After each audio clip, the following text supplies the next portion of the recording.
Uma menina mendiga corrigiu os cálculos de um milionário. Ele riu, mas depois ficou chocado. Segredos vieram à tona e suas vidas mudaram para sempre. Uma história que vai tocar seu coração. Se inscreva no canal, deixe seu gostei e comente de onde você está assistindo. Capítulo 1. O Império de Concreto e Frieza. O sol de janeiro castigava as ruas de Higienópolis com aquela intensidade típica do verão paulistano. Mas dentro do escritório climatizado do 32º andar do edifício Martinelli, Rodolfo Henrique Vasconcelos nem sequer notava o calor. Aos 57 anos, o magnata da construção civil havia transformado aquele ambiente em seu reino particular. Uma fortaleza de vidro e aço onde comandava um império avaliado em mais de 2 bilhões de reais. As paredes do escritório exibiam fotografias de seus maiores empreendimentos. Condomínios de luxo na Barra da Tijuca, complexos empresariais em Alphaville, shopping centers espalhados por todo o país. Cada imagem representava não apenas conquistas financeiras, mas vitórias pessoais sobre concorrentes que subestimaram sua capacidade de transformar terrenos baldios em verdadeiras cidades. Senhor Vasconcelos, os documentos da auditoria do projeto Morumbi estão prontos para sua análise, anunciou Márcia, sua secretária há 15 anos, depositando uma pilha de pastas sobre a mesa de mogno maciço que dominava o centro do ambiente. Rodolfo não levantou os olhos das planilhas que examinava com lupa de joalheiro. Sua obsessão pelos detalhes era lendária na empresa. Desde os parafusos mais simples até os contratos milionários, tudo passava por seu crivo pessoal. Deixa aí, vou revisar cada vírgula antes de assinar qualquer coisa, murmurou, ajustando os óculos de grau que insistia em usar apenas no escritório, por considerar uma demonstração de fraqueza diante dos funcionários. Pela janela panorâmica, o movimento das ruas parecia um formigueiro organizado.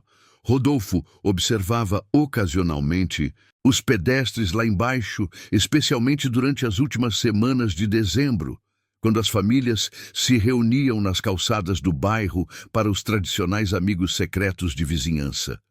Aquelas manifestações de confraternização popular sempre lhe causaram uma mistura de desdém e incompreensão.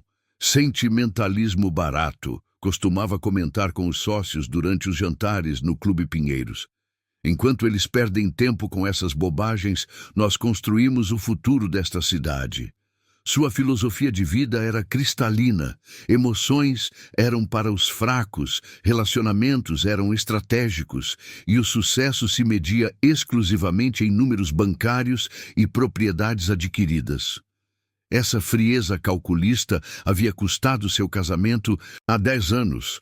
Sua ex-esposa, Helena, não suportara mais viver com um homem que tratava a família como uma empresa e os sentimentos como despesas desnecessárias. O único relacionamento que ainda mantinha era com a filha, Isabela, de 28 anos, formada em arquitetura pela FIAU-USP. Mas mesmo essa convivência era tensa e espaçada. A jovem havia herdado a inteligência do pai, mas rejeitava completamente seus valores materialistas, preferindo trabalhar com projetos sociais em vez de aceitar um cargo na construtora familiar. Papai, você transformou tudo em números. Esqueceu que existem pessoas por trás de cada apartamento que ele constrói, havia dito durante a última discussão no Natal passado. Desde então, mal se falavam. Naquela tarde sufocante de janeiro, Rodolfo decidiu descer pessoalmente ao estacionamento para buscar uma pasta esquecida no carro. Era algo incomum. Normalmente delegava essas tarefas a funcionários, mas a importância dos documentos do novo empreendimento em Perdizes justificava a quebra de protocolo. O estacionamento do edifício era um ambiente subterrâneo refrigerado, com vagas demarcadas para cada executivo segundo uma hierarquia rigorosa. Seu BMW Série 7 preto ocupava o espaço mais próximo aos elevadores, identificado com uma placa dourada. Presidente R.H. Vasconcelos. Enquanto remexia no porta-luvas procurando a documentação, uma voz infantil o fez erguer a cabeça bruscamente. Desculpe, senhor. O senhor deixou cair uns papéis. Uma menina de aproximadamente 8 anos estava parada ao lado do carro, segurando algumas folhas que haviam escorregado de suas mãos. Suas roupas eram simples, mas impecavelmente limpas. Uma blusa rosa desbotada, uma saia jeans e sandálias de borracha que já tinham visto dias melhores. Os cabelos castanhos estavam presos em 2 tranças cuidadosas, e seus olhos castanhos brilhavam com uma inteligência incomum para a idade. Como você entrou aqui? Este estacionamento é privativo, respondeu Rodolfo, mais surpreso que irritado. A segurança do edifício era rigorosa, e a presença de uma criança desacompanhada era absolutamente inusitada. Eu moro no prédio da frente, senhor. Estava brincando na calçada quando vi os papéis voando. Minha vovó sempre diz que devemos ajudar as pessoas, explicou ela, estendendo as folhas com a seriedade de um adulto. Rodolfo pegou os documentos, preparando-se para dispensar a garota com uma palavra de agradecimento formal, quando ela apontou para uma das planilhas em suas mãos.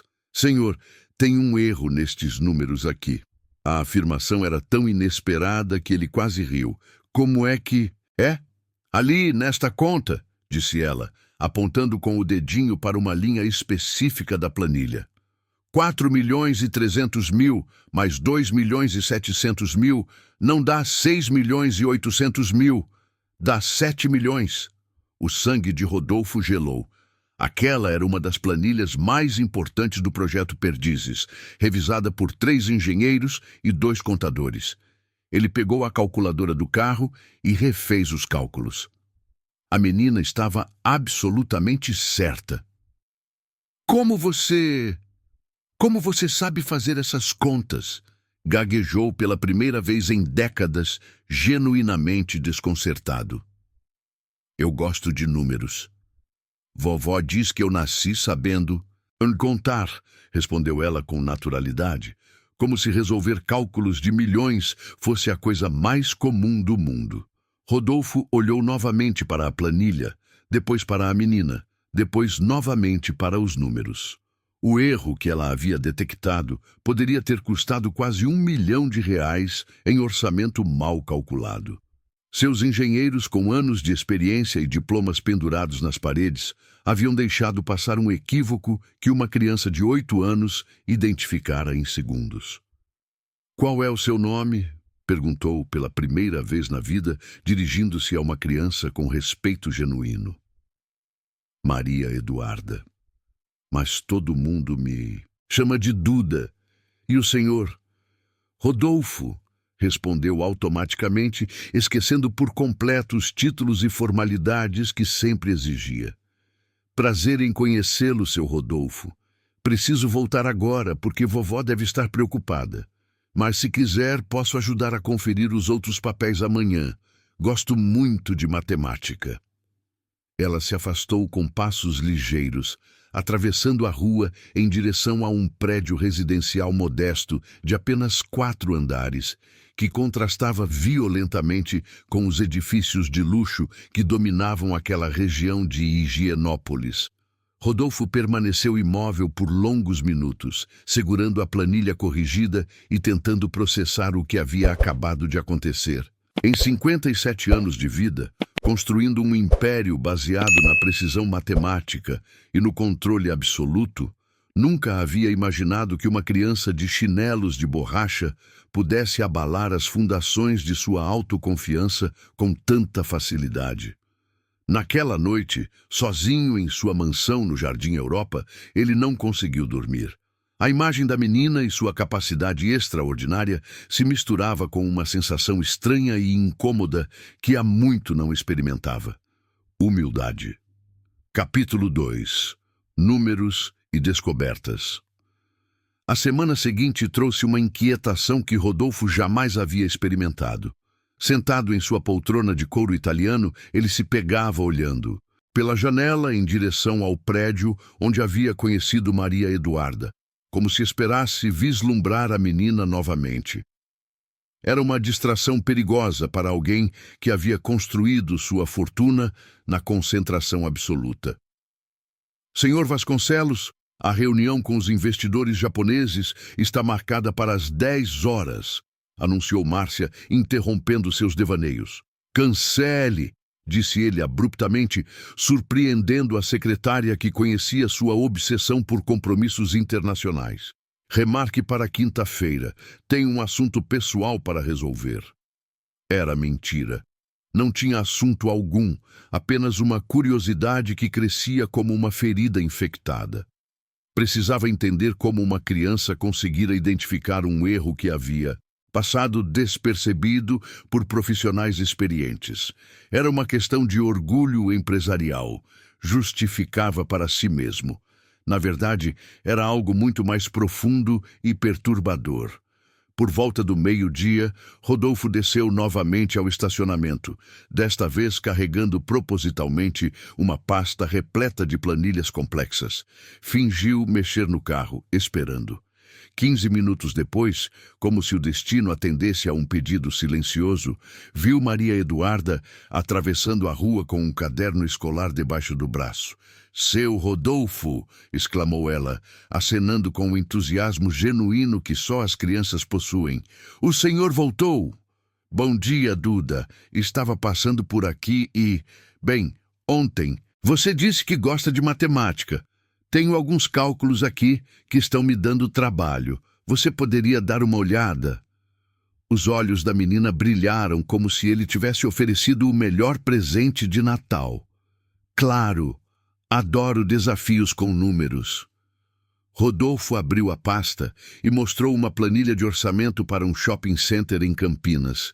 Números complexos envolvendo metros quadrados, custos de material, mão de obra e margem de lucro. Era o tipo de cálculo que levava suas equipes 2 horas para processar. Maria Eduarda examinou os números com a seriedade de um auditor experiente. Seus lábios se moviam silenciosamente enquanto processava as informações, o dedo pequeno acompanhando as fileiras de algarismos. Este aqui está errado, disse após 3 minutos, apontando para um valor na coluna de acabamentos. E este também. Se somar tudo certinho, o total fica R$800 mil mais barato do que está escrito. Rodolfo conferiu rapidamente na calculadora. Novamente, ela estava certa. Seu coração disparou. Não apenas pela precisão matemática, mas pela implicação financeira. Aquela diferença representava uma economia substancial que aumentaria significativamente a margem de lucro do projeto. Como você faz isso tão rápido? Perguntou genuinamente impressionado. Não sei explicar direito.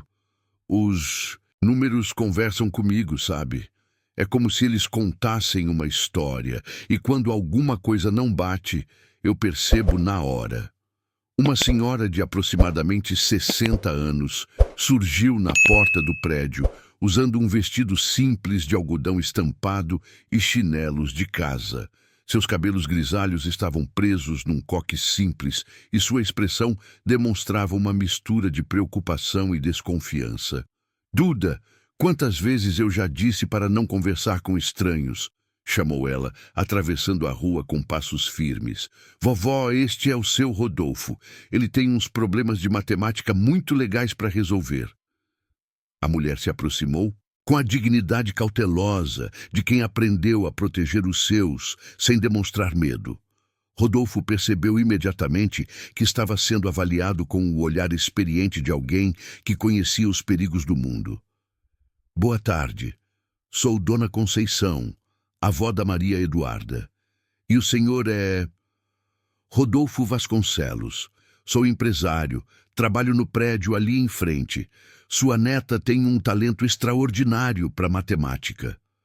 Conceição estreitou os olhos. O sobrenome Vasconcelos era conhecido em São Paulo.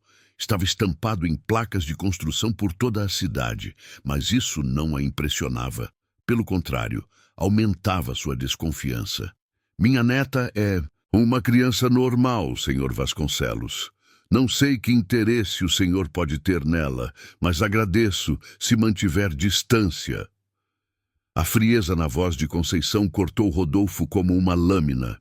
Durante toda sua vida, havia se acostumado com o respeito automático que o dinheiro e o status proporcionavam. Era a primeira vez que alguém o tratava com suspeita declarada, protegendo algo mais valioso que qualquer negócio.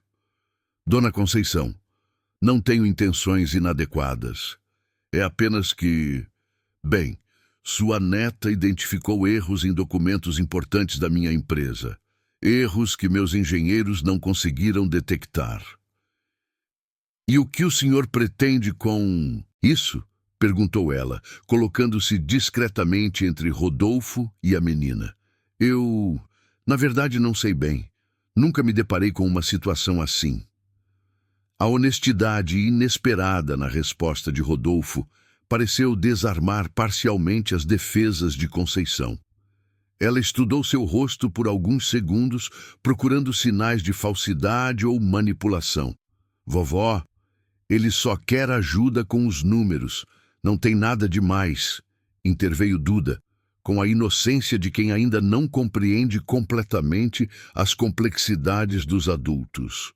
Maria Eduarda, vá para casa e prepare o almoço. Já, menina. A autoridade na voz da avó não admitia contestação. Duda se despediu de Rodolfo com um aceno e correu em direção ao prédio, deixando os dois adultos sozinhos na calçada. Senhor Vasconcelos, vou ser clara com o senhor. Criamos a Duda com muito amor e proteção depois que perdemos os pais dela num acidente de carro há 3 anos.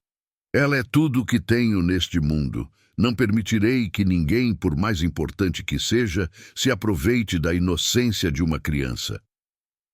Eu entendo sua preocupação, Dona Conceição. Posso garantir que não tenho intenção de prejudicar sua neta, mas precisa entender que o talento dela é algo fora do comum. Talvez devesse ser desenvolvido adequadamente. Desenvolvido por quem? Pelo senhor? Um homem rico que aparece do nada mostrando interesse numa menina pobre? Desculpe a franqueza, mas conheço esse mundo melhor do que o senhor imagina. Havia uma dureza na voz de Conceição que sugeria experiências amargas com pessoas de classe social superior. Rodolfo se sentiu inexplicavelmente constrangido, como se estivesse sendo julgado por critérios que desconhecia completamente. Dona Conceição, O senhor apenas nada. Boa tarde, senhor Vasconcelos. Ela deu as costas e entrou no prédio, deixando Rodolfo sozinho na calçada com suas planilhas e uma sensação estranha de rejeição. Nunca em sua vida havia sido dispensado de forma tão categórica, especialmente por uma mulher simples que deveria, segundo sua lógica de mundo, se sentir honrada pela atenção de alguém de seu status. Enquanto voltava para seu escritório, uma pergunta martelava em sua cabeça. O que exatamente Conceição quis dizer com "conheço esse mundo melhor do que o senhor imagina"? Havia algo na forma como ela pronunciara essas palavras que sugeria conhecimento pessoal, não apenas suposições. Naquela noite, Rodolfo fez algo que não fazia há anos. Ligou para a filha. Isabela, preciso conversar com você sobre uma coisa estranha que aconteceu hoje. Papai, você está bem? Desde quando você me liga para conversar sobre algo que não seja trabalho? A ironia na voz da filha o feriu mais do que ele estava disposto a admitir. Mas por alguma razão que não conseguia explicar, precisava compartilhar aquela experiência com alguém. Conheci uma menina hoje, uma criança com um talento matemático extraordinário, mas a avó dela me tratou como se eu fosse algum tipo de predador. E você ficou surpreso com isso? Papai, você é um homem rico e poderoso se aproximando de uma criança pobre. É claro que a família ficaria desconfiada. Você não entende como funciona o mundo real fora da sua bolha de privilégios. A crueldade casual na observação de Isabela o deixou mudo.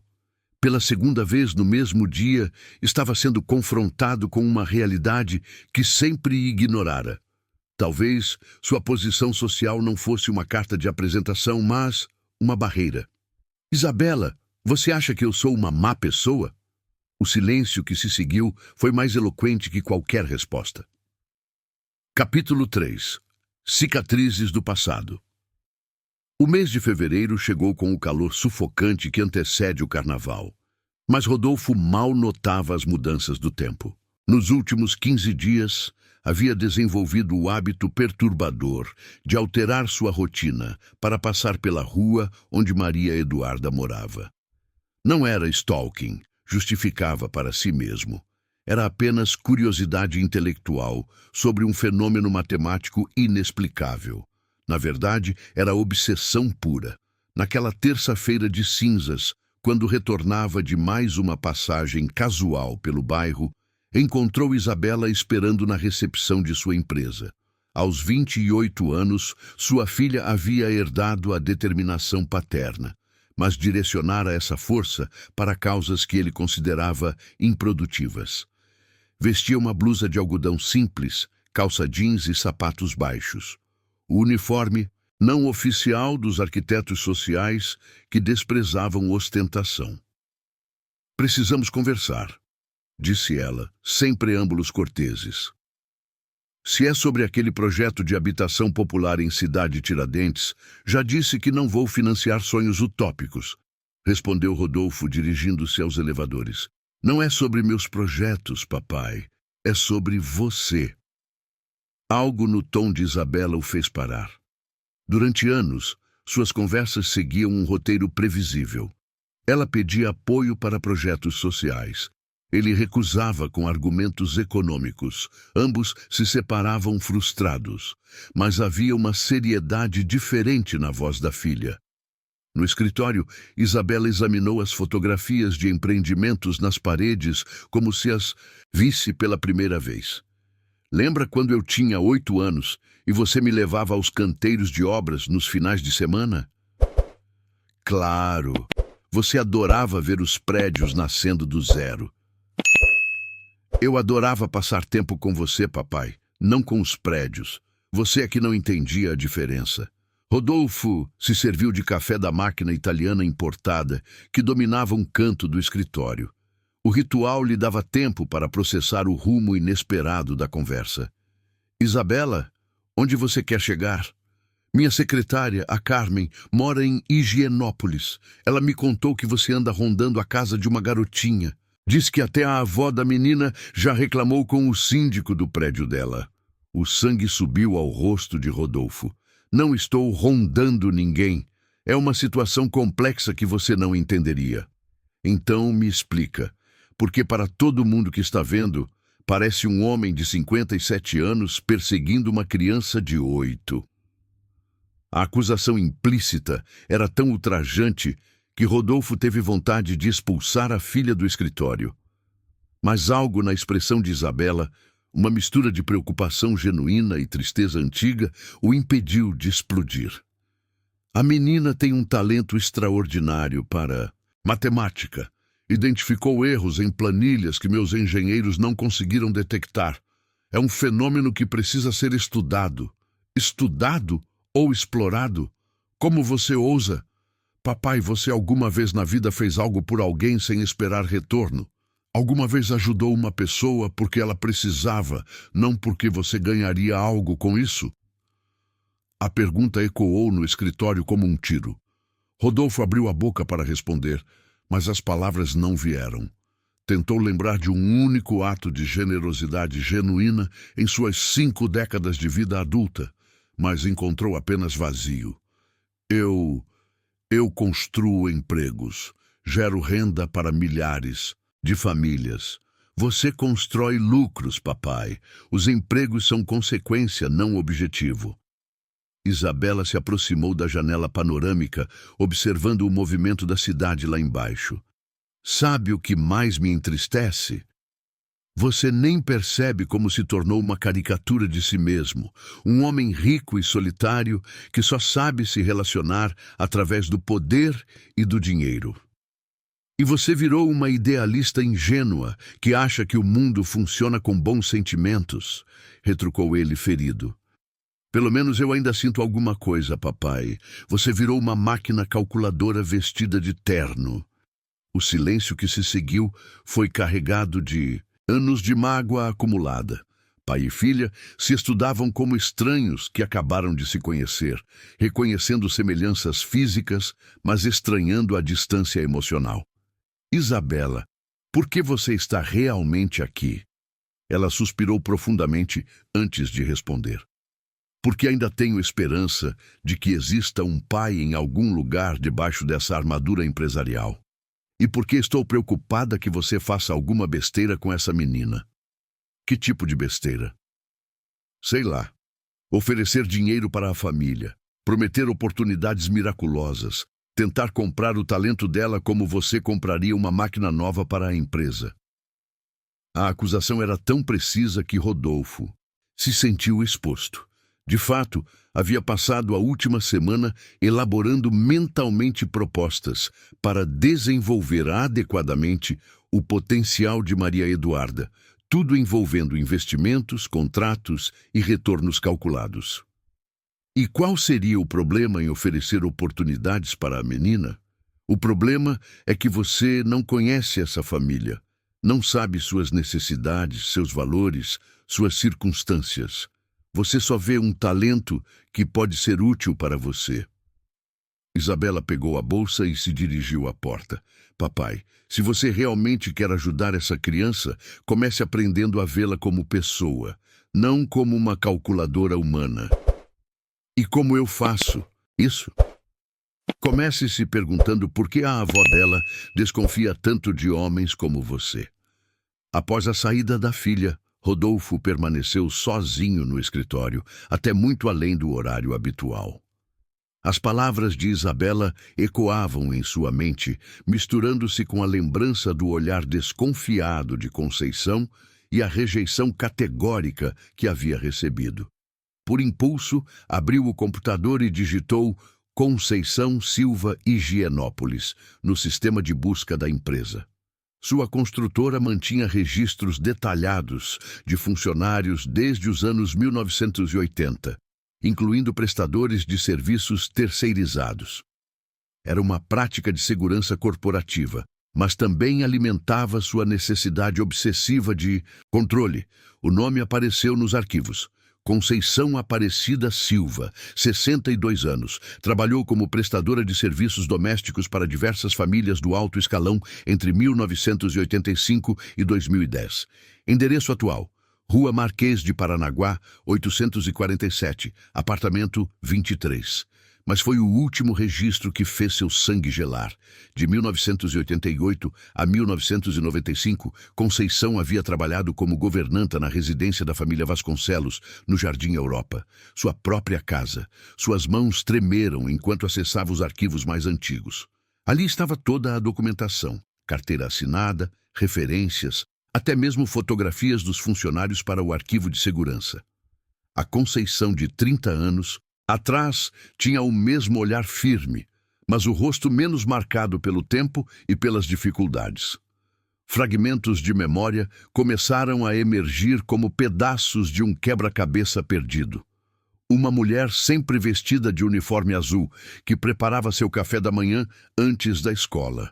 Mãos cuidadosas que cuidavam de seus machucados quando voltava das aulas de tênis. Uma voz suave que o acalmava durante as crises de asma da adolescência. Conceição não era uma estranha. Era parte esquecida de sua própria história, e agora entendia por que ela havia dito que conhecia seu mundo melhor do que ele imaginava. Ela havia trabalhado em sua casa durante 7 anos, observando de perto a frieza crescente de uma família que tratava funcionários como móveis invisíveis. Recordou-se vagamente de sua demissão, algo sobre reestruturação do quadro doméstico, quando ele já estava na faculdade. Nunca havia se perguntado o que acontecera com ela depois. Agora, sabia. Ela havia criado uma neta órfã com o dinheiro de uma modesta pensão, num apartamento simples, a poucas quadras da mansão, onde havia dedicado os melhores anos de sua vida profissional. E ele, o menino que ela havia cuidado, tornara-se exatamente o tipo de homem que ela mais temia, poderoso, imprevisível e perigosamente interessado na única coisa que lhe restava no mundo. Pela primeira vez em décadas, Rodolfo Henrique Vasconcelos chorou. Capítulo 4. O peso das memórias. O início de março trouxe as primeiras chuvas do outono paulistano e Rodolfo descobriu que o barulho da água contra as janelas do escritório despertava memórias que havia enterrado por décadas. Sentado em sua poltrona de couro, observava as gotas deslizarem pelo vidro, enquanto fragmentos do passado emergiam como fantasmas relutantes. Conceição, aos 30 anos, enxugando suas lágrimas quando voltou da escola com um uniforme rasgado depois de uma briga no colégio. Conceição preparando mingau de aveia quando ele ficou 2 semanas de cama com pneumonia aos 15 anos.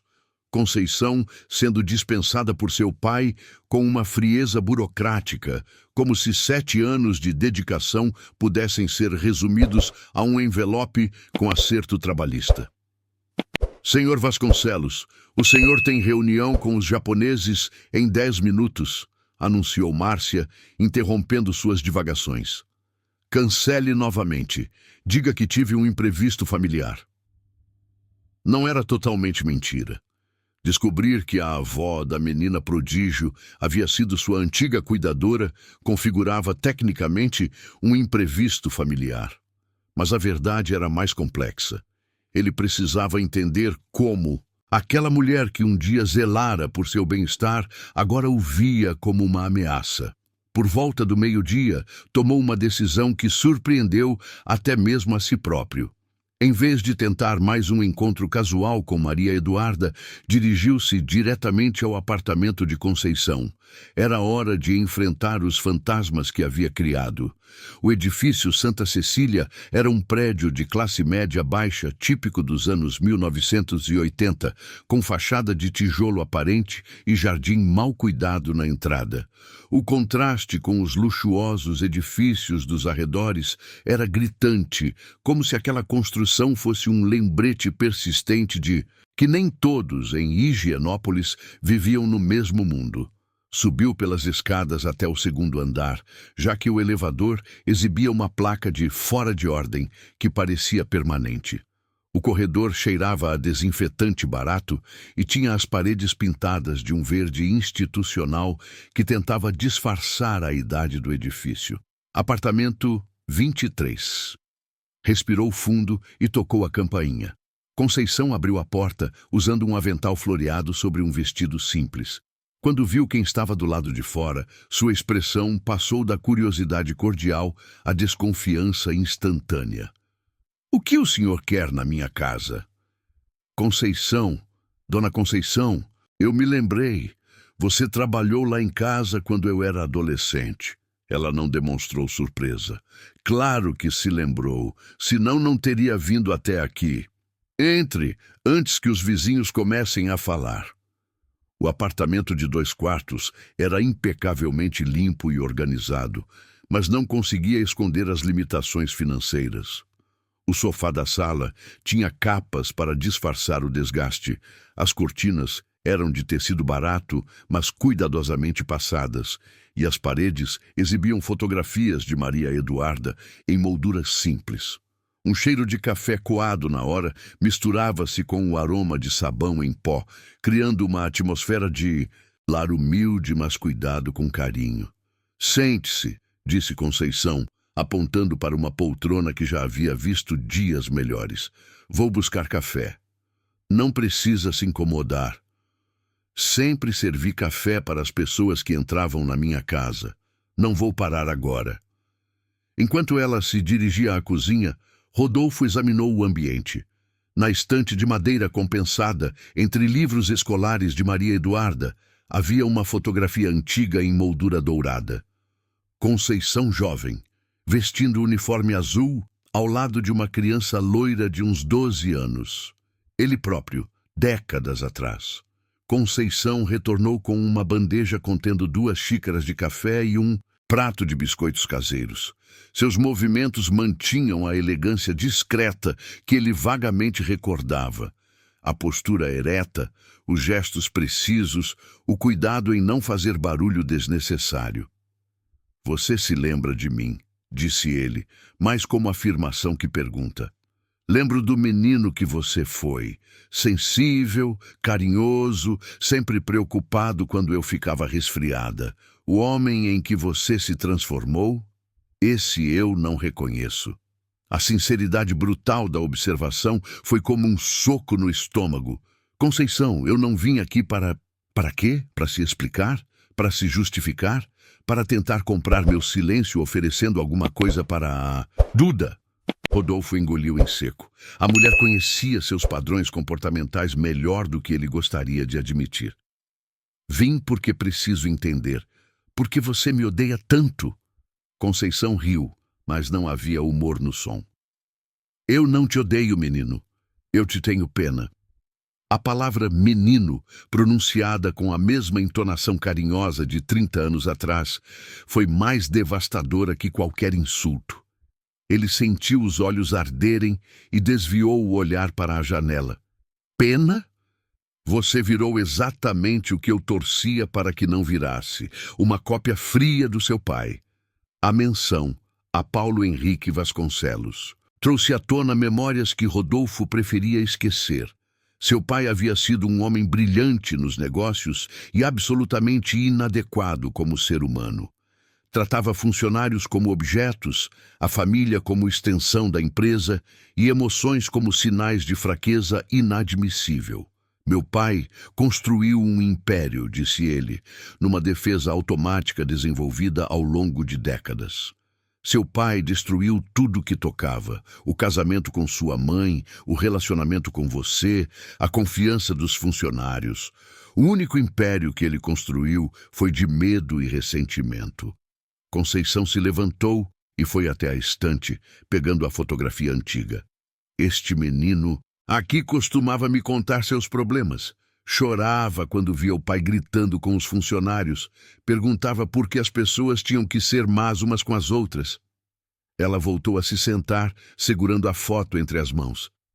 Um dia você tinha uns 14 anos. Disse que quando crescesse ia ser diferente, que ia tratar todo mundo com respeito. E eu trato... Você trata funcionários como números numa planilha. Descartou a própria filha porque ela não se enquadrava nos seus planos. E agora aparece interessado na minha neta como se ela fosse uma oportunidade de negócio. Cada palavra era certeira como uma lâmina. Rodolfo se sentia exposto, despido das armaduras que havia construído para se proteger do mundo. Conceição, eu não quero prejudicar Maria Eduarda. Quero ajudá-la. Como? Oferecendo dinheiro? Pagando escola particular? Transformando ela numa versão feminina de você? Ela tem um talento extraordinário. Merece oportunidades. Ela tem 8 anos, explodiu Conceição, levantando-se bruscamente. É uma criança que precisa brincar, correr, fazer amiguinhos, não uma calculadora para satisfazer seu ego. O silêncio que se seguiu foi carregado de décadas de mágoa acumulada. Conceição respirava pesadamente, como alguém que finalmente havia liberado palavras guardadas por muito tempo. Você sabe o que aconteceu comigo depois que fui demitida da sua casa? Rodolfo balançou a cabeça negativamente. Fiquei 6 meses desempregada.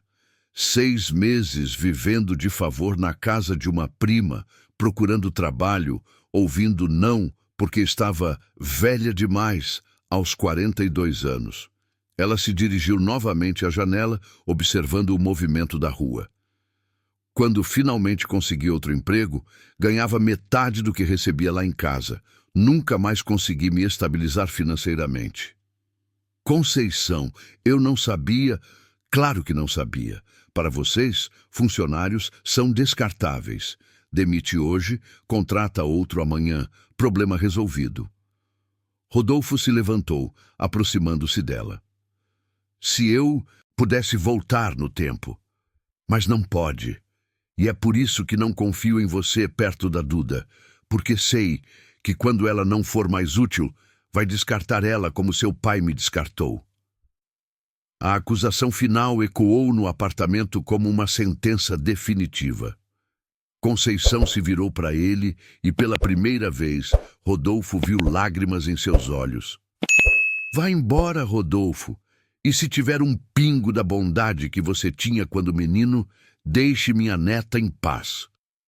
Ele saiu do apartamento em estado de choque, descendo as escadas como um autômato. Na rua, a garoa fina molhava seu terno italiano de R$3.000, mas ele nem percebeu. Pela primeira vez na vida, Rodolfo Henrique Vasconcelos estava sendo obrigado a enxergar o homem que havia se tornado através dos olhos de alguém que o conhecera antes que as armaduras se formassem, e não gostava nada do que via. Capítulo 5. Revelações e rivalidades. O mês de abril chegou com uma friagem inesperada que fez São Paulo vestir casacos guardados desde o inverno anterior. Rodolfo passou as primeiras semanas do outono numa introspecção forçada que perturbava profundamente sua rotina empresarial. As palavras de Conceição ecoavam em sua mente durante reuniões importantes, fazendo-o questionar decisões que antes tomava automaticamente. Foi durante uma dessas tardes melancólicas que Márcia entrou em seu escritório com uma expressão de urgência que ele conhecia bem. Senhor Vasconcelos, temos um problema sério. A construtora Almeida acabou de ganhar a licitação do shopping de Ribeirão Preto.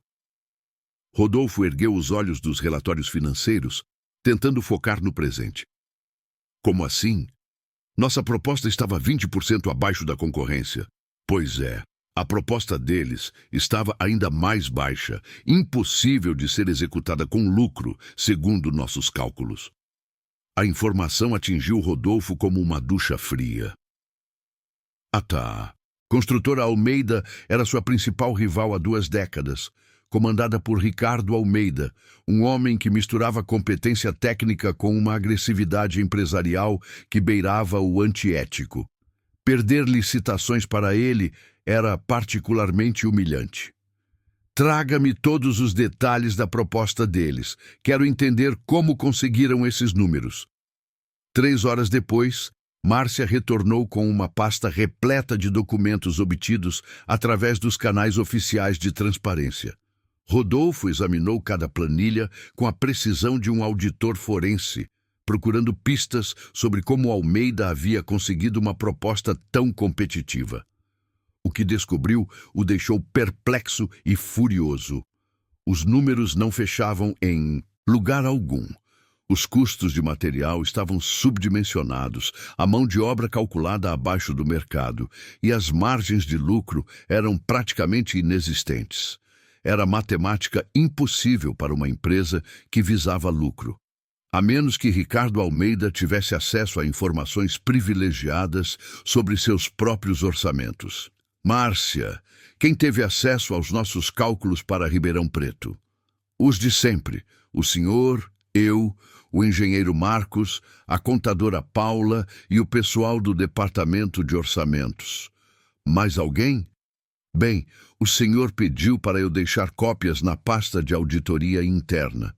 O pessoal da Ferreira em Associados teve acesso para fazer a revisão mensal.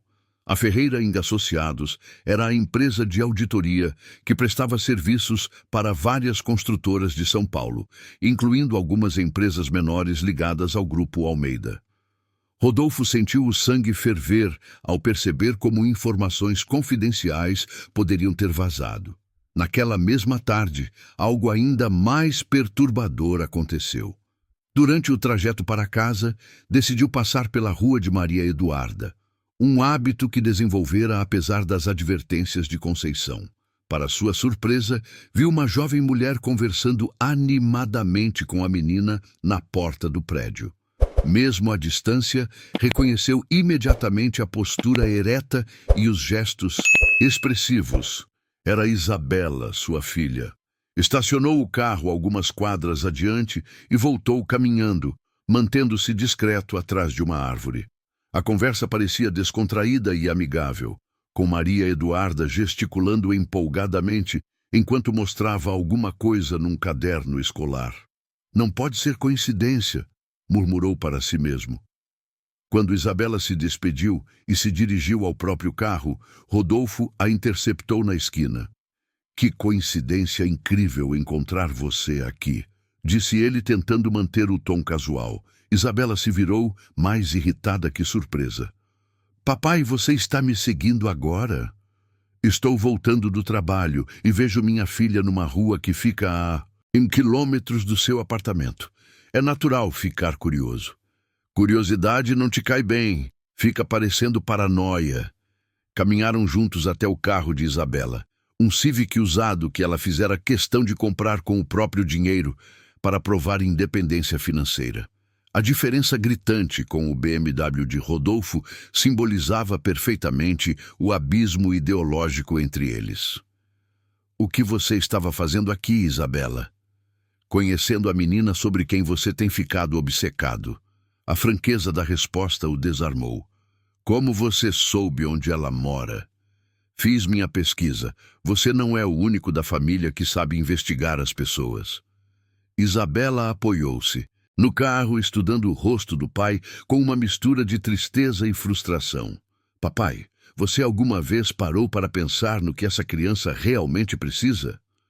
Ela precisa de oportunidades educacionais adequadas ao talento excepcional que possui. Ela precisa de estabilidade emocional. Acabou de perder os pais há 3 anos. Está sendo criada por uma avó que trabalha como diarista para sustentar as duas. O último de que precisa é de um homem rico desestabilizando a pouca segurança que conseguiu reconstruir. A informação sobre Conceição trabalhar como diarista atingiu Rodolfo como uma punhalada. A mulher que havia cuidado dele durante os anos de formação estava, aos 62 anos, limpando casas para sobreviver. Como você descobriu tudo isso? Conversei com ela durante 1 hora. Sabe como se faz isso?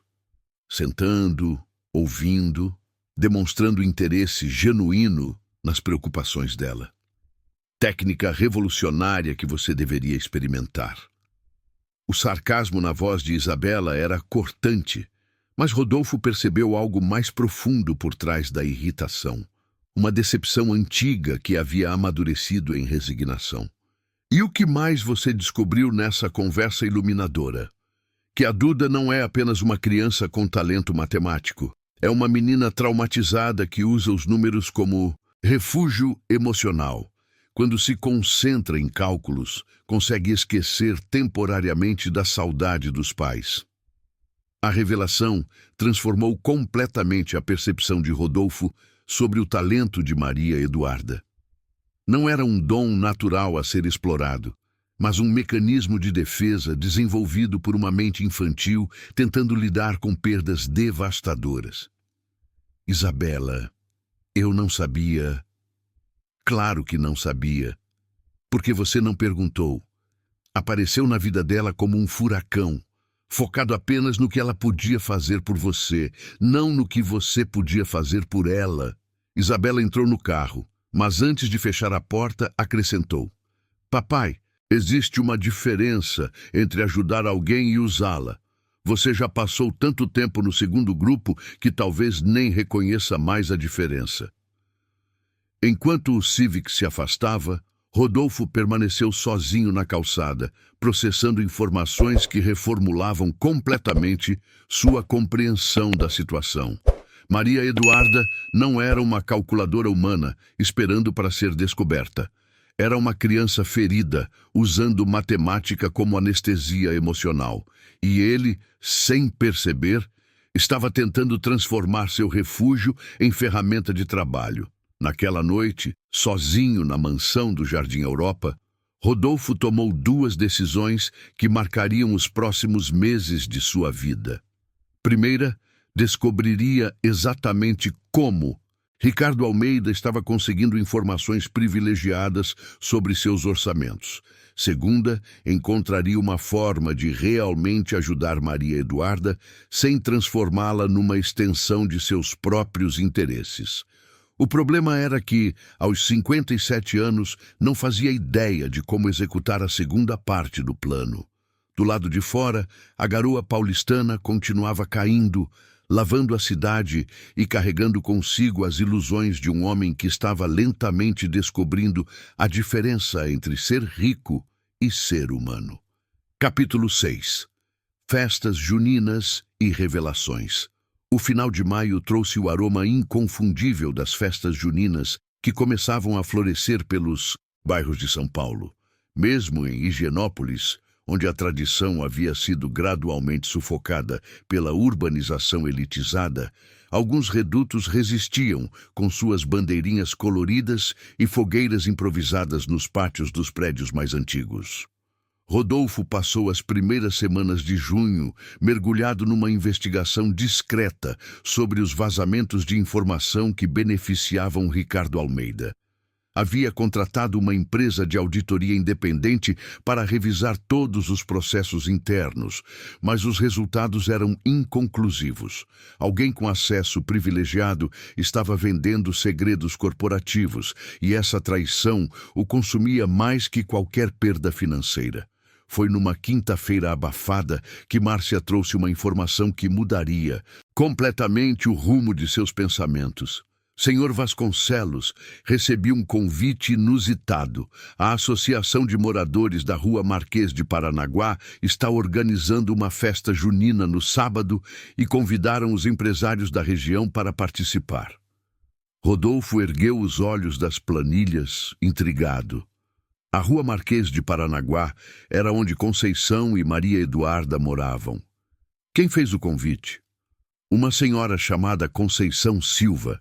Disse que representa a comissão organizadora e que seria uma honra contar com a presença dos vizinhos importantes do bairro.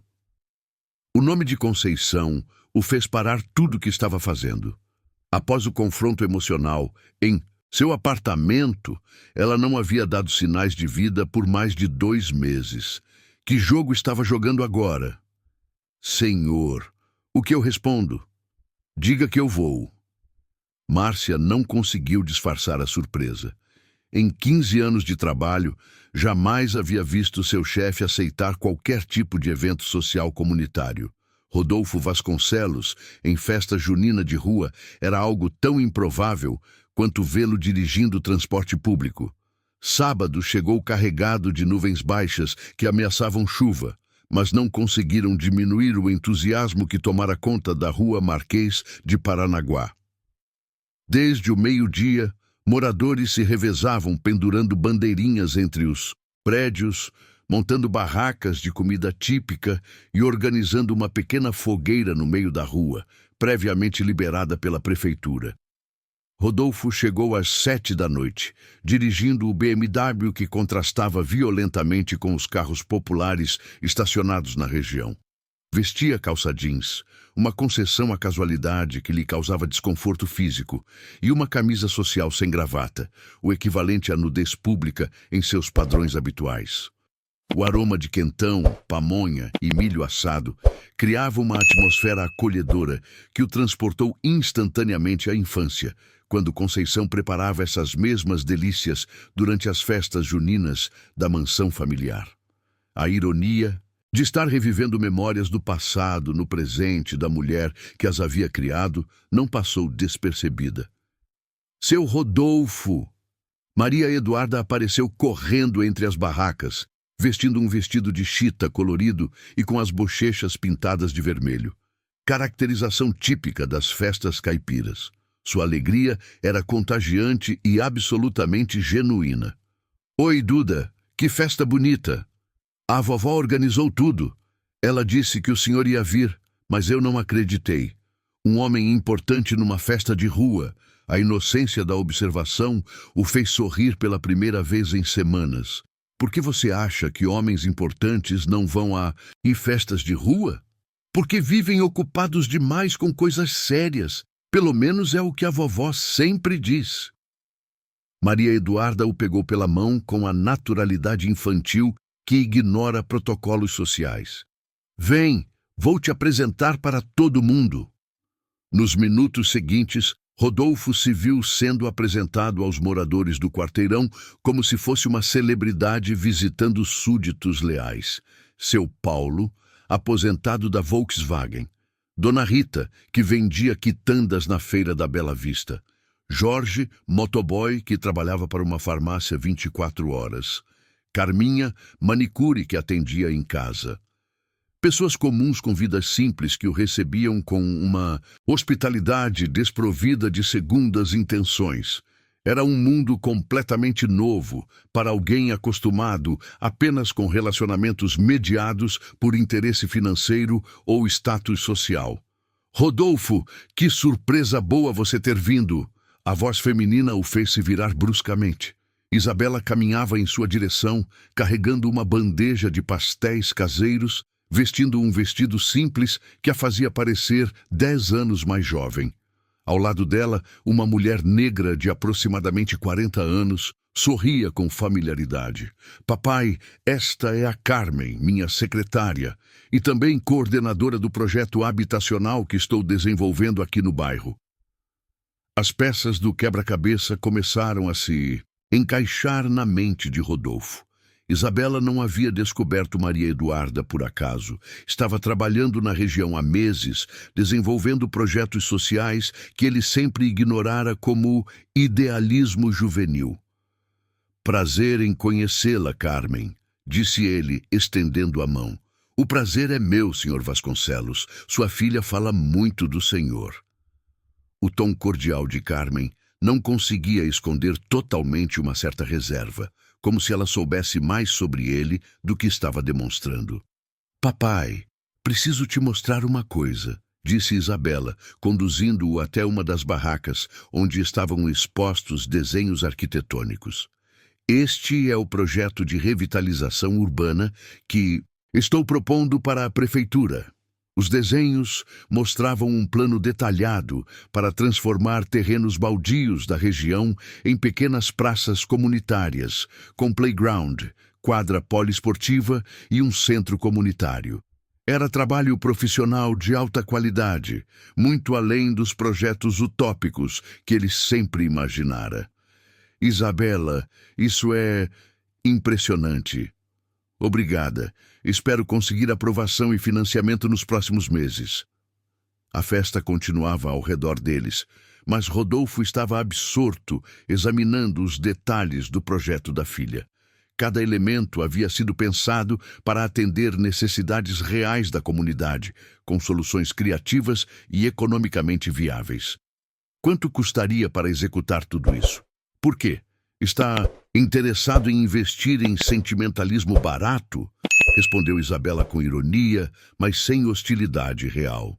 Antes que ele pudesse responder, uma sanfona começou a tocar do outro lado da rua, atraindo a atenção de todos para um palco improvisado onde um trio de músicos se preparava para animar a noite. "Vamos dançar, quadrilha!" gritou Maria Eduarda, aparecendo novamente ao lado de Rodolfo. "Todo mundo tem que participar." "Eu não danço quadrilha!" protestou ele, mas a menina já estava organizando os pares.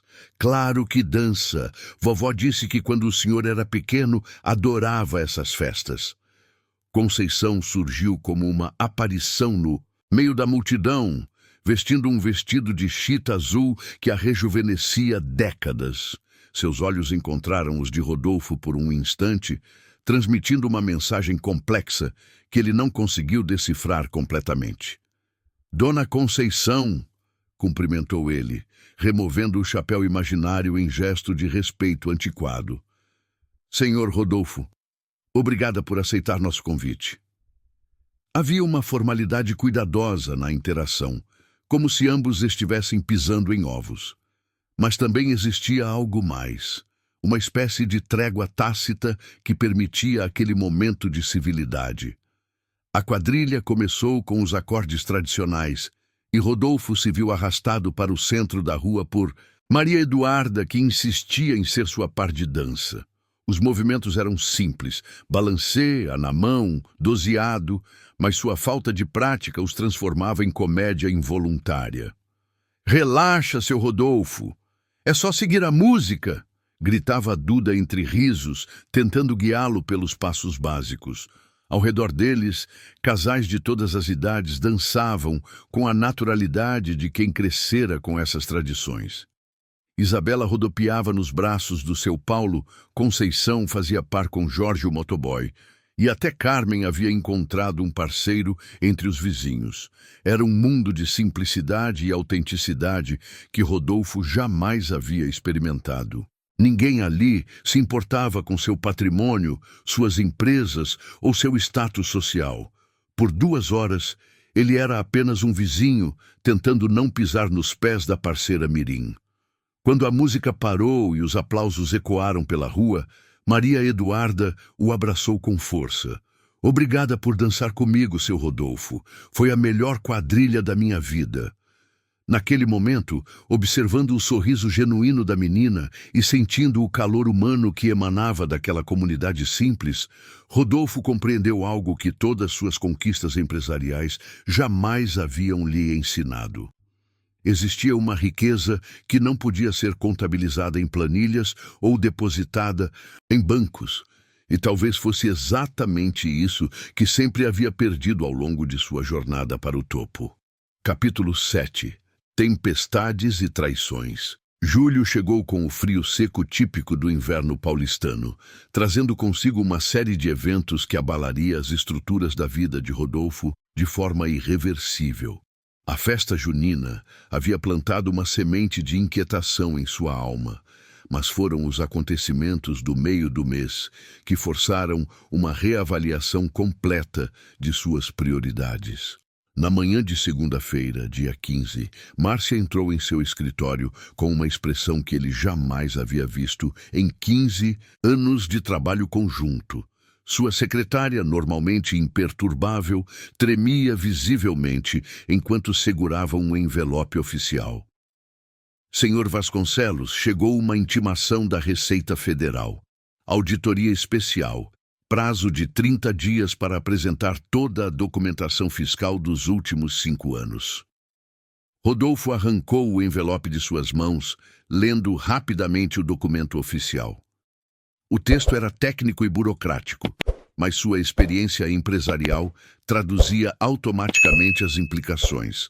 Alguém havia denunciado irregularidades graves em suas empresas, e agora o governo federal queria vasculhar cada centavo de suas operações.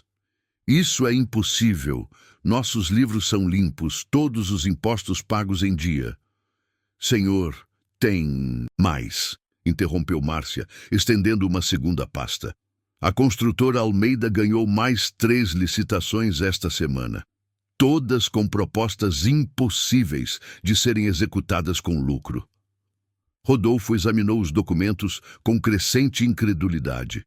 Ricardo Almeida não estava apenas vencendo licitações, estava destruindo sistematicamente a competitividade de todas as grandes construtoras de São Paulo, com ofertas que desafiavam a lógica econômica básica. "Márcia, convoque uma reunião de emergência com todos os diretores. Quero saber quem tem acesso às nossas propostas antes de serem enviadas." "Já fiz isso, senhor. A reunião é às 2 horas." O resto da manhã passou como um borrão de ligações telefônicas tensas e análises de documentos. Rodolfo tentava manter a calma exterior que sempre caracterizara sua liderança, mas internamente sentia pela primeira vez em décadas uma sensação que não experimentava desde a adolescência: medo genuíno de perder tudo. A reunião da tarde foi um exercício de suspeitas mútuas e paranoia corporativa.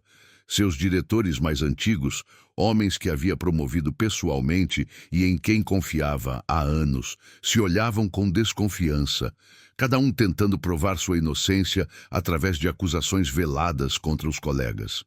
"Alguém está vendendo nossas informações para Almeida", disse Rodolfo, observando cada rosto ao redor da mesa de reuniões. E essa mesma pessoa provavelmente forneceu material para a denúncia na Receita Federal. Senhor Vasconcelos, disse Marcos, o engenheiro-chefe, talvez devêssemos considerar a possibilidade de espionagem industrial. Escritórios grampeados, computadores hackeados. Já pensei nisso. Contratuei uma empresa de segurança para fazer varredura completa. Não encontraram nada. O silêncio que se seguiu foi carregado de tensão. Todos sabiam que a traição vinha de dentro, mas ninguém queria verbalizar as suspeitas que pairavam no ar como uma nuvem tóxica. Foi durante essa atmosfera de desconfiança que Rodolfo tomou uma decisão que surpreendeu até mesmo a si próprio. Em vez de voltar para casa após o expediente, dirigiu-se ao apartamento de Conceição. Precisava falar com alguém que não tivesse nenhum interesse em sua empresa ou sua fortuna. Encontrou Maria Eduarda brincando sozinha no pátio do prédio, empilhando pedrinhas em padrões geométricos complexos.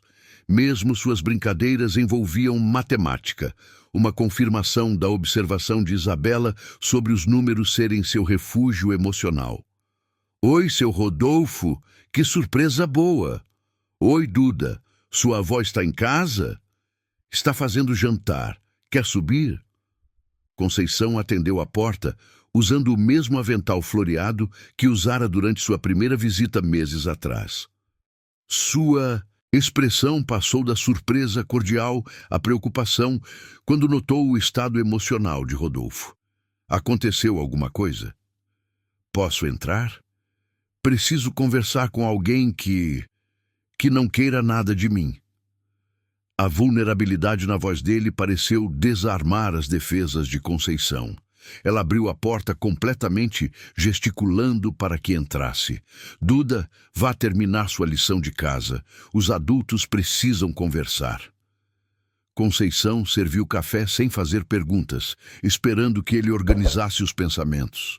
Rodolfo permaneceu em silêncio por longos minutos, observando o ambiente humilde que irradiava mais paz que sua mansão de 2 milhões de reais.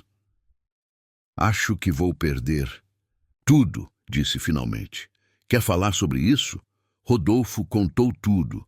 A auditoria federal, as licitações perdidas, as suspeitas de traição interna. Conceição ouvia sem julgamentos, ocasionalmente fazendo perguntas práticas que demonstravam compreensão surpreendente sobre o mundo dos negócios. Você suspeita de alguém específico? É o problema. Poderia ser qualquer um dos meus diretores, homens em quem confio há décadas. Ou poderia ser alguém que você nem imagina, observou Conceição suavemente. Como assim? Rodolfo, você já parou para pensar quantas pessoas têm motivos para te prejudicar? Funcionários demitidos, concorrentes prejudicados, famílias desalojadas por seus empreendimentos? A pergunta o fez refletir sobre décadas de decisões empresariais tomadas sem considerar o impacto humano. Quantas vidas havia afetado em nome da eficiência e do lucro? Conceição, você acha que mereço o que está acontecendo? Ela demorou para responder, pesando cuidadosamente as palavras. Acho que você está colhendo o que plantou, mas isso não significa que seja tarde demais para plantar coisas diferentes. Naquele momento, Maria Eduarda apareceu na sala carregando um caderno escolar. Seu Rodolfo, posso te mostrar uma coisa? Ela abriu o caderno numa página repleta de números organizados em colunas. Estava fazendo uns cálculos sobre aqueles papéis que o senhor me mostrou semana passada. Rodolfo franziu a testa. Que papéis, Duda? Aqueles que a moça bonita trouxe. Ela disse que eram seus e que eu podia ajudar a conferir. O sangue de Rodolfo gelou. Que moça bonita! A filha do senhor, a Isabela. Ela veio aqui com uns papéis cheios de números e pediu para eu dar uma olhada. Conceição e Rodolfo se entreolharam com crescente alarme. Isabela havia trazido documentos da empresa para Maria Eduarda analisar, sem autorização ou conhecimento dele. Duda, que tipo de números eram? Coisas de construção, Preços de tijolo, cimento, essas coisas. Tinha alguns erros nos cálculos. Então eu corrigi. Rodolfo pegou o caderno com mãos trêmulas. Ali, na caligrafia infantil de Maria Eduarda, estavam correções precisas de planilhas que ele reconhecia como sendo de licitações recentes. Licitações que haviam perdido para Ricardo Almeida. Conceição, preciso usar seu telefone. Agora! Ele ligou para Isabela com dedos que tremiam de raiva e desespero. Isabela, você esteve aqui na casa de Conceição com documentos da empresa? Papai, do que você está falando? Maria Eduarda disse que você trouxe planilhas para ela conferir, documentos confidenciais da nossa construtora. O silêncio na linha durou uma eternidade. Quando Isabela finalmente respondeu, sua voz estava carregada de uma tristeza que ele jamais havia ouvido. Papai, eu nunca trouxe documentos seus para Maria Eduarda. Nem saberia como ter acesso a eles. Então, quem foi? Não sei. Mas, papai, alguém está usando a imagem da sua filha para manipular uma criança de 8 anos. A ligação terminou, deixando Rodolfo sozinho com a terrível compreensão de que a traição em sua empresa não vinha apenas de dentro. Alguém estava usando Maria Eduarda como ferramenta inconsciente de espionagem industrial, explorando sua inocência e seu talento para destruí-lo.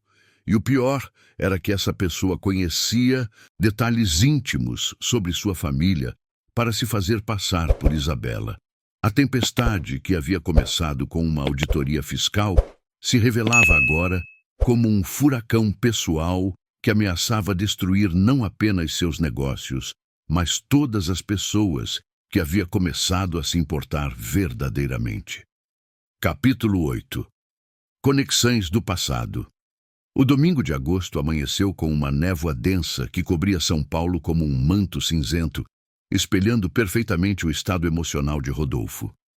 Havia passado a noite anterior no escritório, vasculhando arquivos antigos e registros de funcionários, tentando identificar quem poderia estar por trás da sofisticada operação de sabotagem que estava destruindo sua empresa.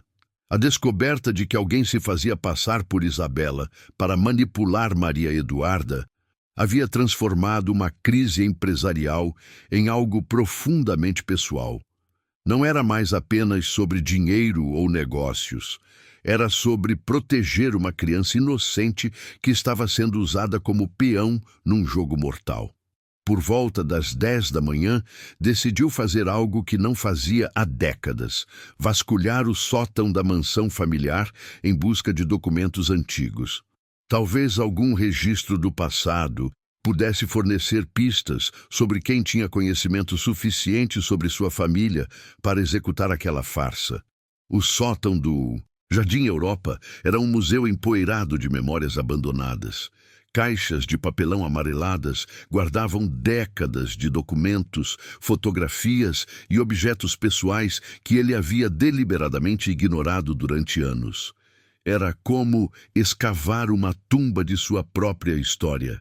Na terceira caixa, encontrou algo que fez seu coração parar.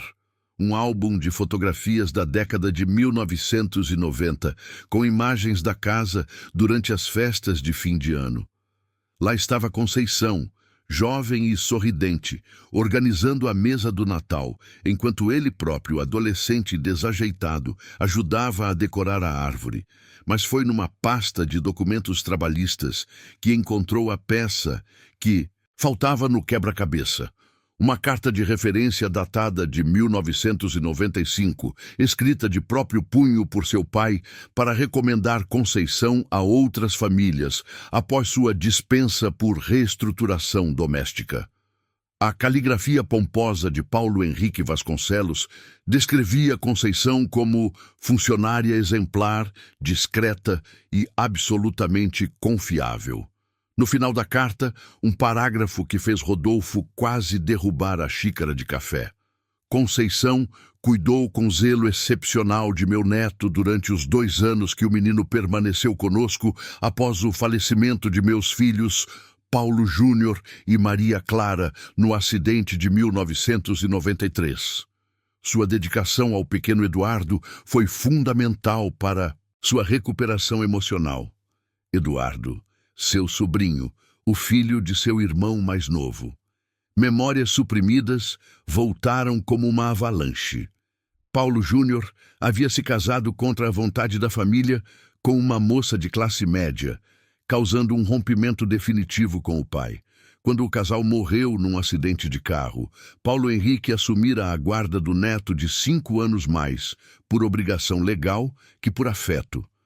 O menino havia ficado traumatizado, recusando-se a falar por meses. Foi Conceição quem pacientemente o trouxera de volta à vida com carinho e dedicação que a própria família não conseguira oferecer. E Eduardo? Onde estava Eduardo agora?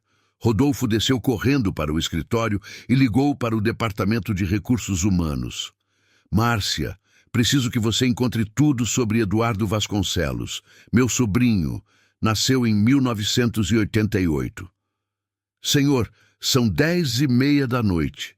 É urgente. Pode ser nossa única pista para descobrir quem está sabotando a empresa. Segunda-feira chegou com informações que confirmaram os piores temores de Rodolfo. Eduardo Vasconcelos, órfão aos 5 anos, havia crescido em colégios internos pagos por uma pensão do espólio familiar. Formara-se em engenharia pela Politécnica, trabalhara em várias construtoras pequenas e, segundo os registros mais recentes, era sócio minoritário da construtora Almeida. Seu próprio sobrinho, criado por Conceição e abandonado pela família, estava usando informações privilegiadas para destruir sistematicamente seu império empresarial. A ironia era devastadora. O menino que Conceição havia salvado emocionalmente estava agora usando esse passado para se vingar do tio que o havia esquecido. Naquela tarde, Rodolfo fez algo que jamais imaginara fazer. Pediu uma reunião com Ricardo Almeida. O escritório da construtora rival ficava na Vila Olímpia, num prédio moderno, mas sem o luxo ostensivo que caracterizava o edifício Martinelli. Ricardo Almeida era um homem corpulento de 50 anos, cabelos grisalhos e um sorriso predatório que nunca escondera sua satisfação em superar os concorrentes. Rodolfo Vasconcelos pedindo reunião comigo. Devo estar sonhando, disse Almeida, gesticulando para que se sentasse numa poltrona de couro sintético. Ricardo, vamos direto ao assunto. Sei que você tem um informante na minha empresa. Prove. Eduardo Vasconcelos, meu sobrinho, seu sócio. A expressão de Almeida mudou instantaneamente. O sorriso predatório se transformou em máscara de cautela profissional. Eduardo é um engenheiro talentoso que trouxe algumas oportunidades interessantes para nossa empresa. Ele está usando uma criança de 8 anos para espionar meus documentos, Ricardo. Uma criança órfã que perdeu os pais num acidente. Isso não te incomoda nem um pouco? A acusação pareceu genuinamente surpreender Almeida. Ele se levantou, dirigindo-se à janela que oferecia vista para a cidade. Que criança? Maria Eduarda Santos Silva, neta de Conceição Silva, que trabalhou na minha família durante anos.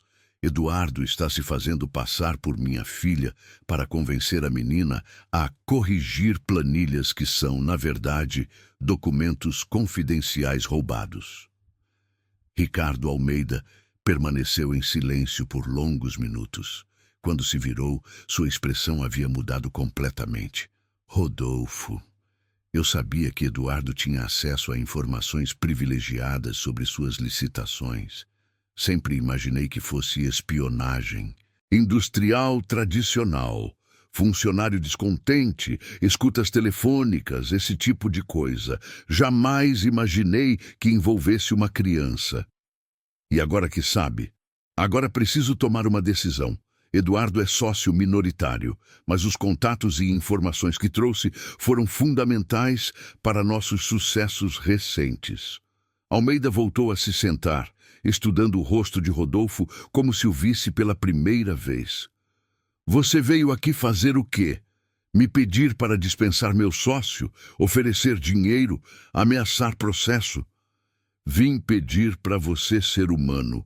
Uma criança está sendo manipulada por alguém que deveria protegê-la, independente dos negócios entre nós. Isso tem que parar. A resposta pareceu desarmar Almeida completamente.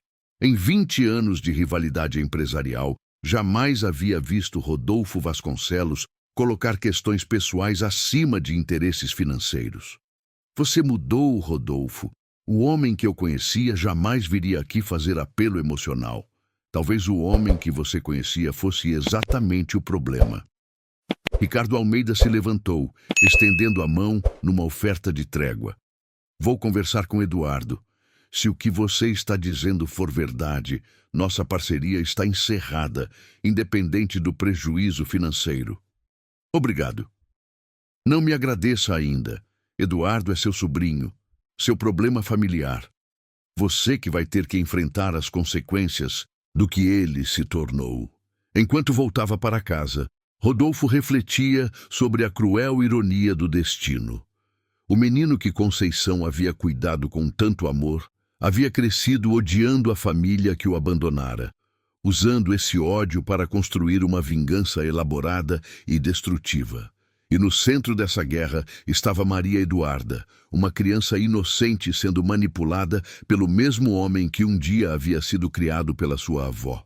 A rede de conexões do passado estava se fechando sobre todos eles como uma armadilha inevitável, e Rodolfo começava a compreender que alguns erros do passado cobravam juros compostos que nunca paravam de crescer. Naquela noite, pela primeira vez em meses, ligou para Isabela com um único objetivo: contar a verdade sobre Eduardo e pedir ajuda para proteger Maria Eduarda, porque havia finalmente compreendido que algumas batalhas não podiam ser vencidas sozinho. Capítulo 9. A confrontação e o perdão. O mês de setembro chegou trazendo uma primavera tímida que mal conseguia aquecer o frio que havia se instalado no coração de Rodolfo. 3 dias haviam se passado desde a revelação sobre Eduardo, e ele não conseguia dormir direito, atormentado por uma mistura de culpa, raiva e uma urgência desesperada de proteger Maria Eduarda. Foi numa quinta-feira chuvosa que Isabela apareceu em seu escritório sem avisar, acompanhada por uma mulher que ele não reconheceu imediatamente. Apenas quando ela se virou para cumprimentá-lo, Rodolfo percebeu que estava diante da verdadeira Isabela, ou melhor, de alguém se passando por ela. Papai, esta é Luana, minha prima do lado materno. Ela tem algo importante para te contar. Luana era uma mulher de cerca de 30 anos, morena, com altura e tipo físico similares aos de Isabela. Vestida casualmente, ela poderia facilmente ser confundida com sua filha por uma criança que as tivesse visto apenas de relance. Senhor Vasconcelos, disse Luana com voz trêmula, preciso confessar uma coisa terrível que fiz. Rodolfo sentiu o estômago se contrair. Continue. Eduardo me contratou há 3 meses para me fazer passar pela Isabela e me aproximar da menina que mora na rua Marquês de Paranaguá. Disse que era para ajudar com alguns cálculos de um projeto social que a Isabela estava desenvolvendo. E você aceitou?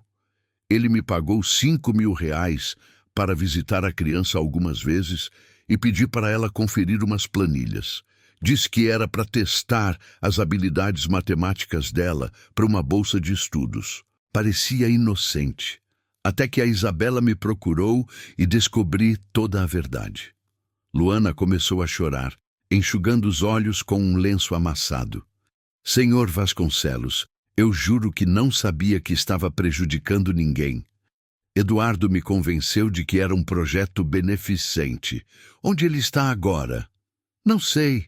Desde que a Isabela me procurou, ele sumiu. Não atende telefone, não está no apartamento dele, nem na empresa do Almeida. Isabela se aproximou da mesa do pai, colocando uma pasta de documentos sobre o mogno polido. Papai, consegui rastrear algumas das atividades do Eduardo nos últimos anos. O que Descobri vai te chocar ainda mais. Rodolfo abriu a pasta, revelando fotografias, extratos bancários e documentos que contavam uma história devastadora. Eduardo havia passado os últimos 15 anos construindo um arquivo detalhado sobre a família Vasconcelos, coletando informações sobre funcionários demitidos, projetos cancelados, famílias prejudicadas por demolições. Ele estava preparando isso há muito tempo, explicou Isabela. A aproximação com Ricardo Almeida foi apenas o primeiro passo. Eduardo queria destruir nossa empresa completamente. Mas por quê? O que nós fizemos de tão terrível para ele? Isabela suspirou profundamente, como se a resposta fosse óbvia demais para ser explicada. Papai, vocês o abandonaram. Um menino de 5 anos que acabara de perder os pais foi largado em internatos e esquecido pela própria família. A única pessoa que demonstrou carinho por ele foi a Conceição, e até ela foi demitida quando ele mais precisava. A acusação era como uma lâmina no peito. Rodolfo tentou se lembrar de Eduardo menino, mas as imagens eram vagas e distorcidas pelo tempo.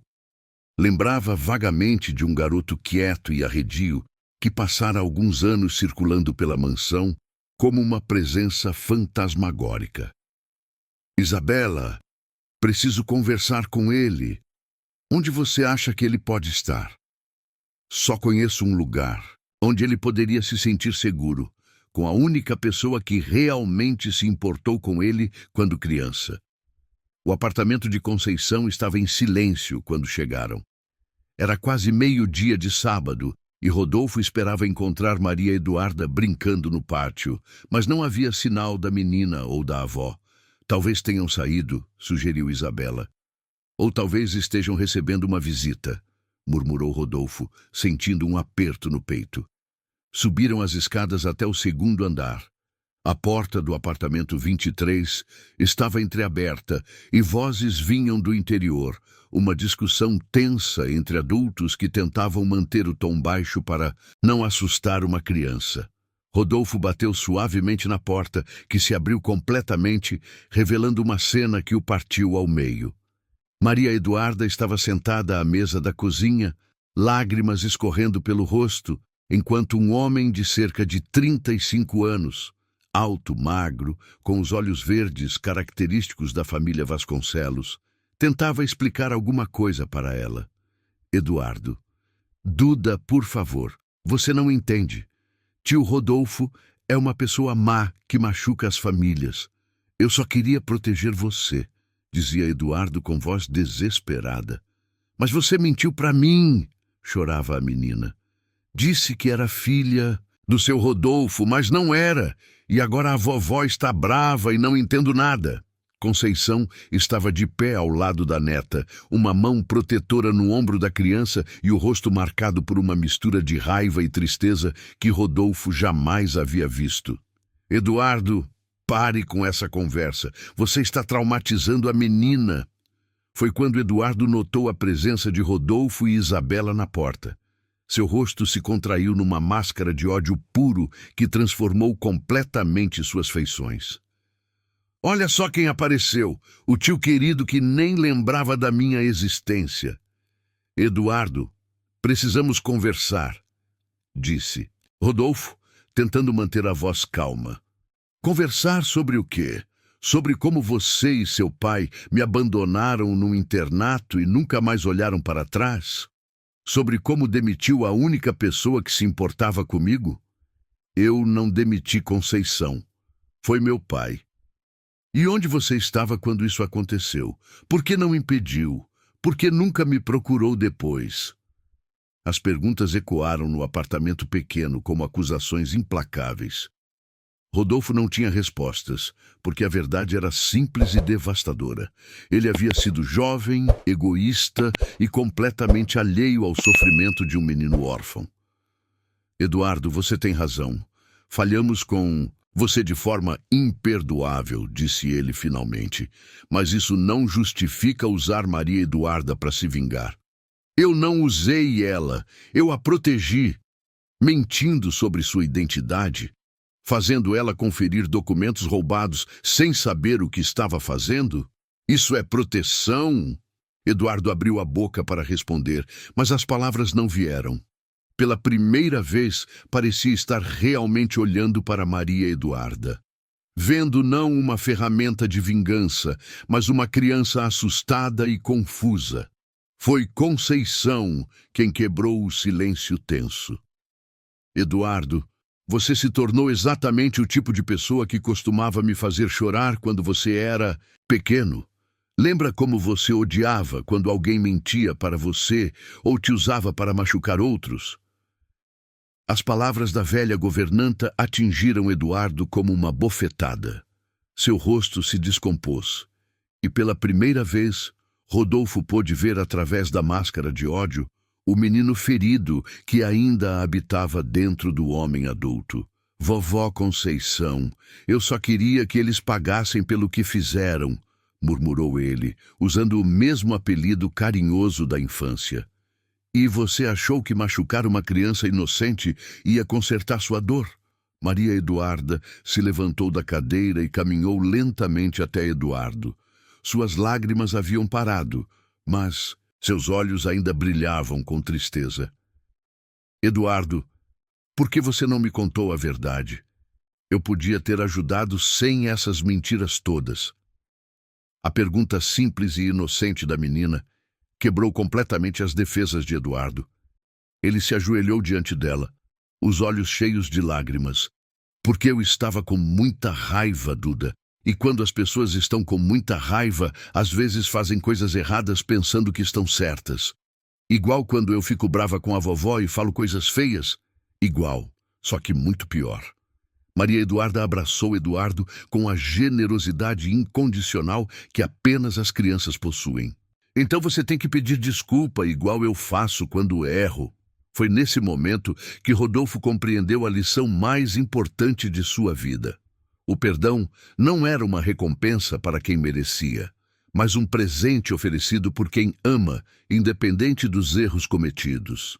E talvez fosse exatamente isso que sua família havia perdido ao longo das gerações. A capacidade de amar incondicionalmente, de perdoar sem reservas, de escolher a união ao invés da vingança.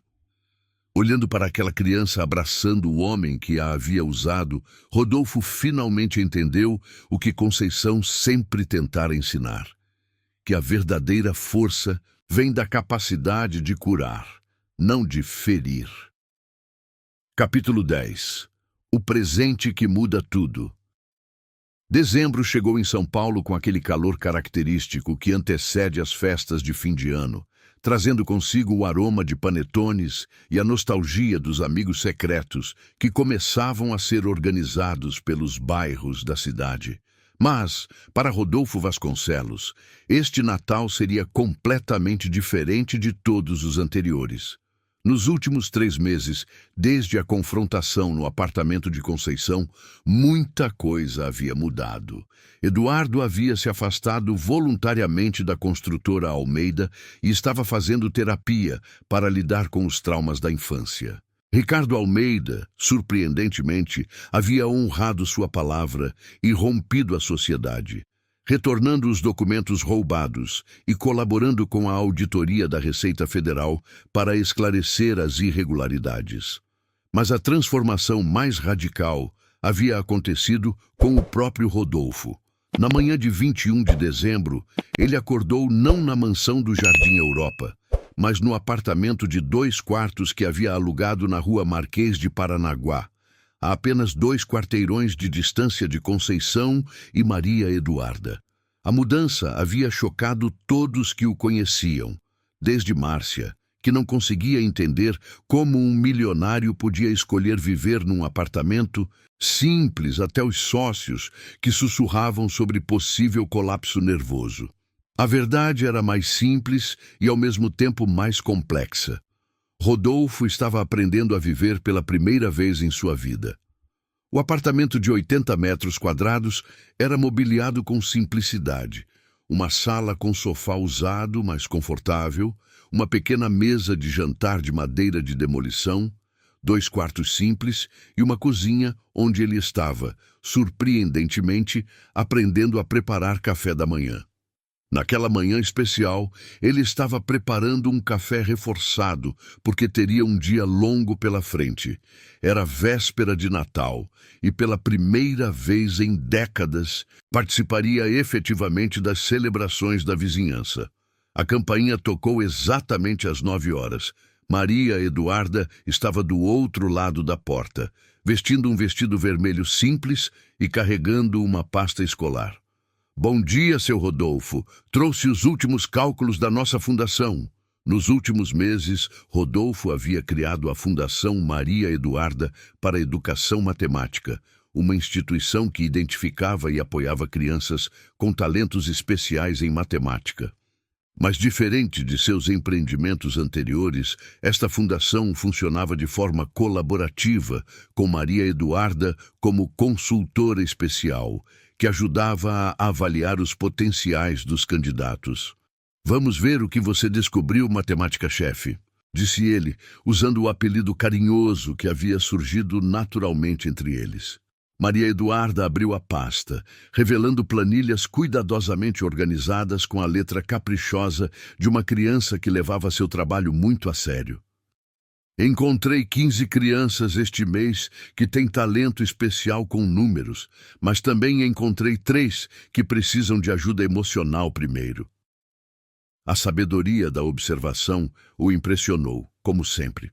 Maria Eduarda havia desenvolvido não apenas suas habilidades matemáticas, mas também uma intuição notável para identificar quando os números eram refúgio emocional, como haviam sido para ela própria. E qual é sua recomendação?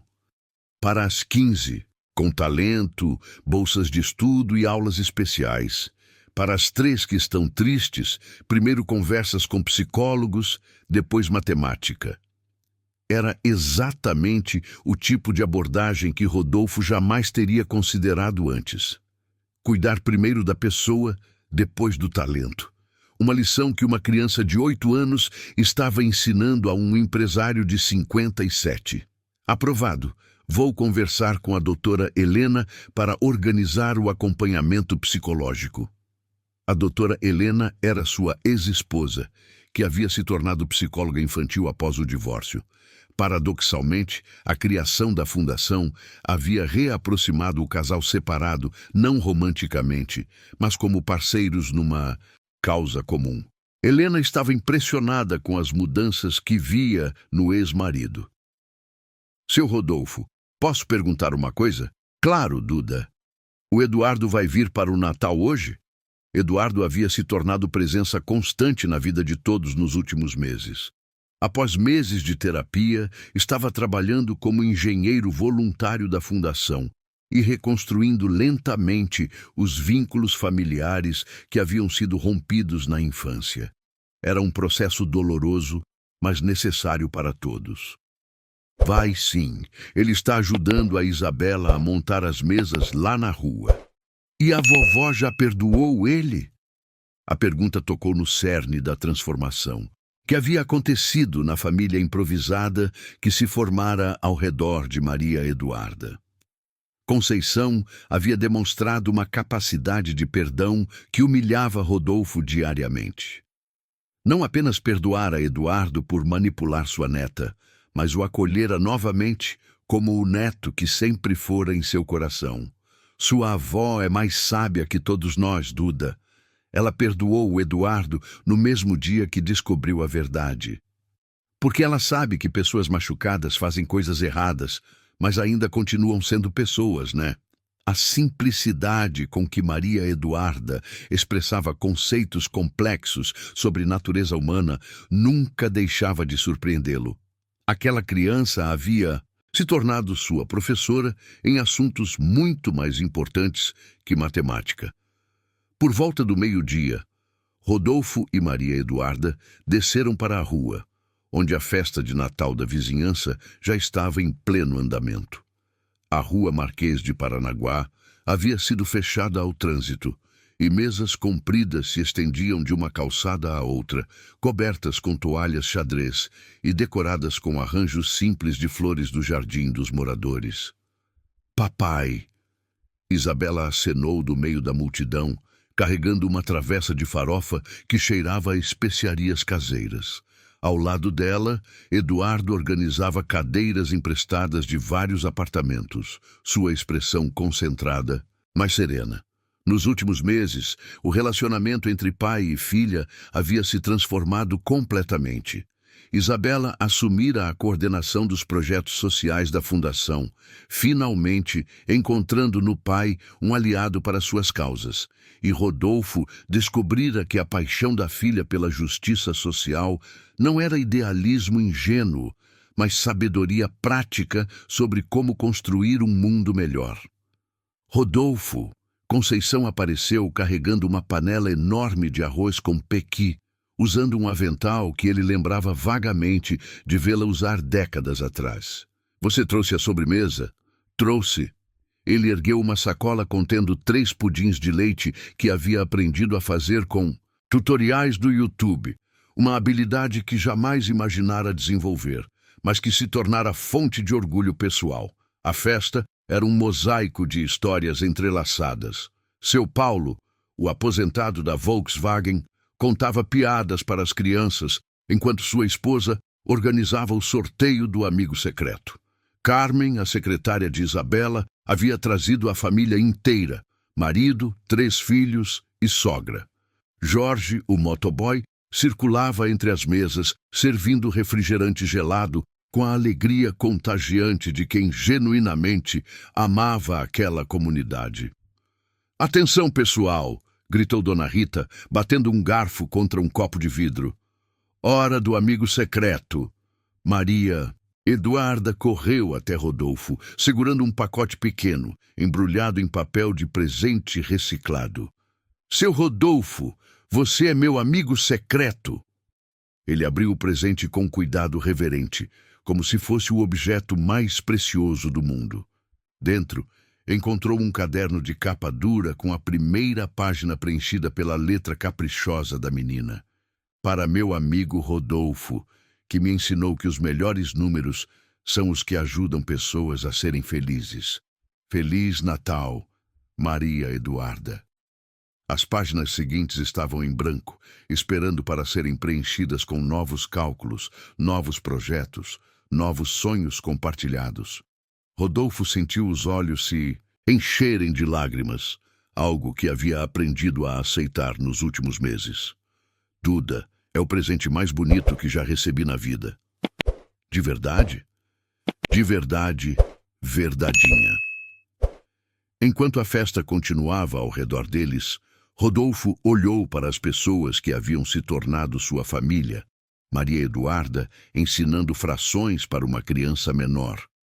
Conceição organizando as sobras para distribuir aos moradores em situação vulnerável. Isabela e Eduardo trabalhando juntos para montar uma mesa extra para os vizinhos que chegaram sem avisar. Helena conversando com os pais sobre desenvolvimento infantil. Era uma riqueza que jamais havia experimentado. Não medida em reais ou propriedades, mas em conexões humanas autênticas, em propósito compartilhado, em amor incondicional. Às 6 da tarde, quando as primeiras estrelas começaram a aparecer no céu paulistano, Maria Eduarda se aproximou dele novamente. Seu Rodolfo, posso fazer uma pergunta matemática? Sempre. Se você somar todos os presentes que ganhou hoje, quanto dá? Ele olhou ao redor da rua cheia de gente que riam, conversavam e compartilhavam comida feita com carinho. Duda, essa conta é impossível de fazer. Por quê? Porque tem coisas que não dá para medir com números. Maria Eduarda sorriu, abraçando-o com a força total de seus 8 anos. Então quer dizer que você ficou rico? Mais rico do que jamais imaginei ser possível.